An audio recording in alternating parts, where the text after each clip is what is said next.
नमस्कार, मी डॉक्टर अनिल मडके गेली 32 वर्षे चेस्ट फिजिशियन म्हणून सांगली इथं श्वास लाईफलाईन सेंटर या हॉस्पिटलमध्ये काम करतो.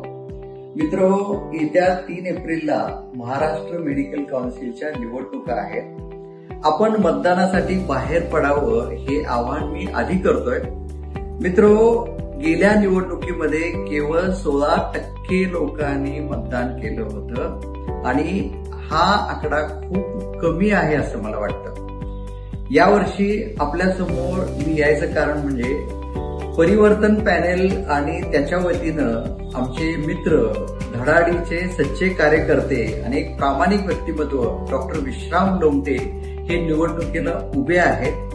आपण त्यांना आणि परिवर्तन पॅनेलला भरघोस मताने निवडून द्यावं असं मी आवाहन करतो. आणि सर्वात महत्वाचं म्हणजे 3 एप्रिलला आपण सर्वांनी मतदानासाठी बाहेर पडावं. धन्यवाद.